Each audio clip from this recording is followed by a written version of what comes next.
Hi, everyone. I'm Maggie McGrath, senior editor at Forbes. Russian President Vladimir Putin on Tuesday agreed to a limited ceasefire that would stop strikes on energy infrastructure in Ukraine. Joining us to discuss this development is retired Admiral Mark Montgomery. He is a senior fellow at the Foundation for Defense of Democracies. Mark, thank you so much for being here. Well, thank you for having me, Maggie. I want to start with a 30,000-foot view question here, which is how did we get to this limited ceasefire? What happened, and how much of it is due to the U.S. government's involvement? Well, I would say it's almost entirely due to the U.S. government's involvement. What's happened is we put a maximum pressure campaign on Ukraine and really forced them to agree to some levels of concessions that about, in some cases, minerals that the U.S. can extract at a later date, but also more germane to this, a 30-day ceasefire,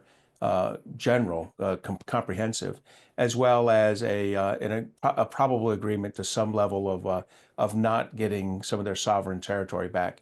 The problem, of course, is that we have not run a maximum pressure campaign on Vladimir Putin yet. So that's why we're at the point we're at, where at a high level, we have an agreement to only a cessation of strikes on energy infrastructure and potentially Black Sea infrastructure, and not a comprehensive peace agreement. I was going to ask about the geographies here. Is it clear which parts of Ukraine this limited ceasefire would affect?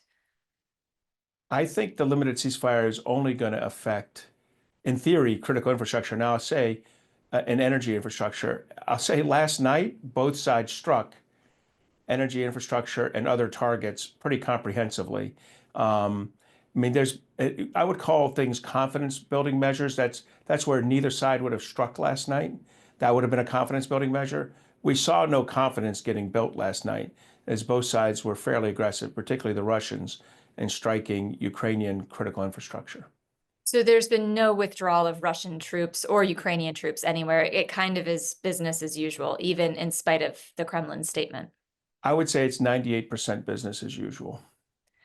What are the precedents for an agreement like this? Is there recent precedent that kind of informs what this is and where we could be going? For a combat this large, no. This is a fairly comprehensive. The president's right that 2,500 people are being killed almost each day in this combat, and there's significant loss. 2,500 people a week are being killed. There's significant loss of life occurring as we speak right now. So from my perspective, to get a ceasefire where you have two forces in contact with each other with roughly the same capabilities, if not the same capacity. There are very few equals to this. This is why it was always going to be hard. I think the president now kind of laughs about his 24-hour comment that he would resolve this conflict in 24 hours. But I think even he realizes now he is taking on a very significant challenge, one for which he should be congratulated if he gets us to a real comprehensive peace treaty, but one that's going to be very hard to get there with both parties. I have so many other questions, and the one that's rising to the top of my mind right now is, can President Putin even be trusted to keep a ceasefire? And the fact that you said that last night it was basically an action of no confidence, I can perhaps predict how you might answer this, but if there is a further ceasefire, or even just looking at the limited ceasefire that was announced on Tuesday, how much do we trust President Putin to maintain to those terms? So I'll go back to President Reagan and say, much like the Soviet Union, Russia is in a trust but verify, which means I'll make an agreement with you, but I'll verify it very closely. Look, he illegally invaded and occupied Crimea and part of the Donbass in 2014. He illegally conducted a massive cross-border invasion with an attempt to seize Kiev, the capital of Ukraine, in 2022. On the face of it, he needs to be verified at every step of the way. Eventually you have to trust him to some degree to enter an agreement, but with heavy verification by the United States, by Europe, in support of Ukraine. Now, earlier in March, you wrote a piece for FDD where you talked about at the time, meeting between Ukrainian President Zelensky and US President Trump. And you were talking about the negotiations and you said, quote, "The hard truth is that these negotiations are unlikely to resolve the fundamental question at stake in this war, whether Ukraine will be an independent country or basically Russian territory." Is that still true several weeks later? And how do you feel about what the crux of the ceasefire agreements will depend on? I do think that's still true. I think if not a part of Russia, Russia wants Ukraine as a vassal state at a minimum, a demilitarized, nation on its border that it can pass through and over with ease. From my perspective, and you can see that in Putin's, arguments. He wants a Ukraine that has no military mobilization, no weapons coming from the West, no intelligence coming from the United States or Europe. That's a Ukraine that can't defend itself.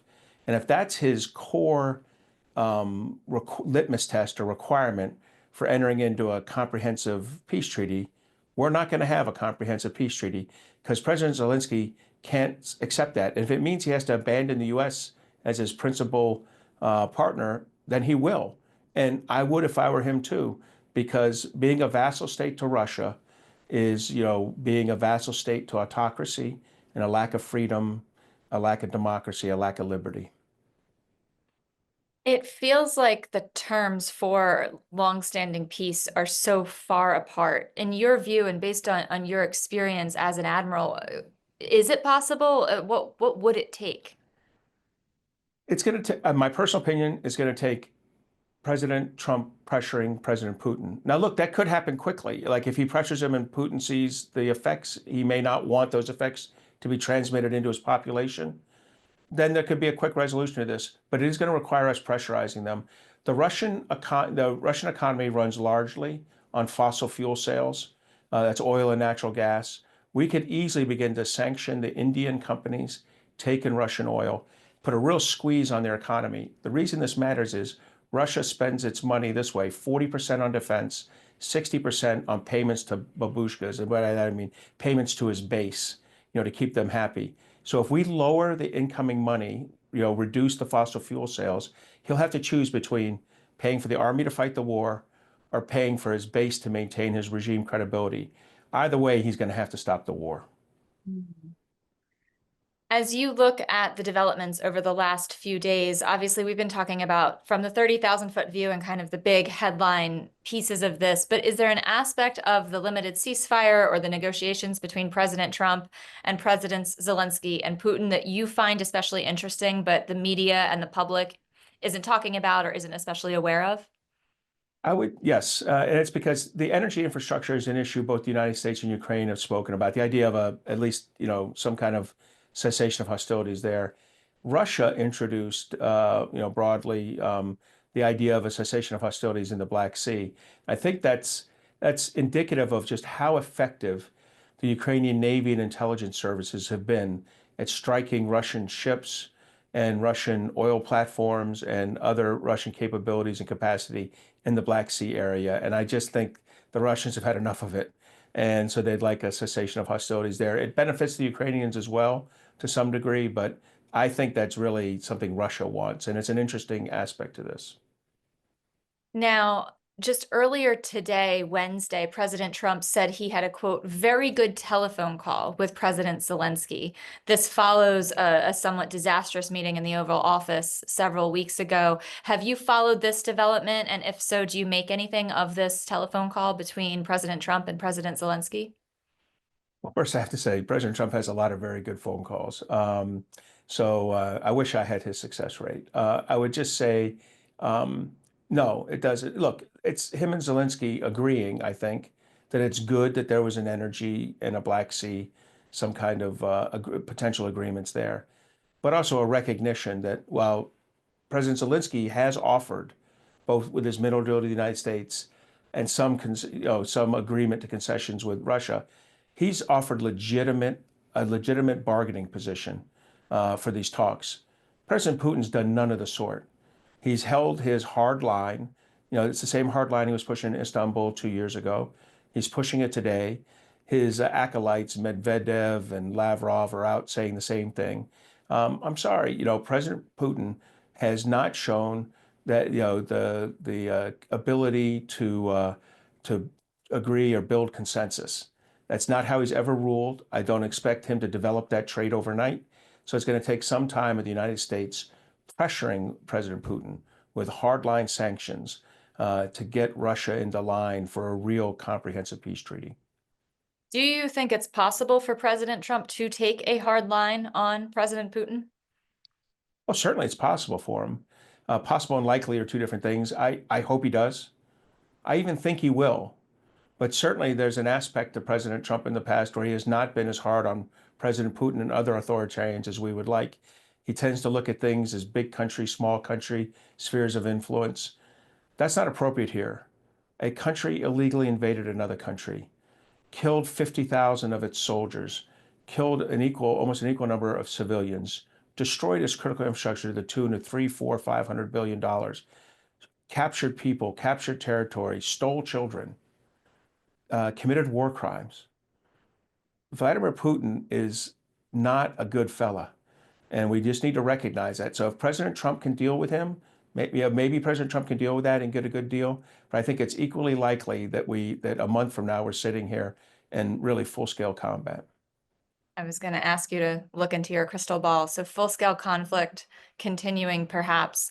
What else are you predicting for the people of Ukraine as a result of this limited ceasefire? Well, based on last night's failure to achieve confidence-building measures, I'm not 100% sure what good the people of Ukraine can see out of it.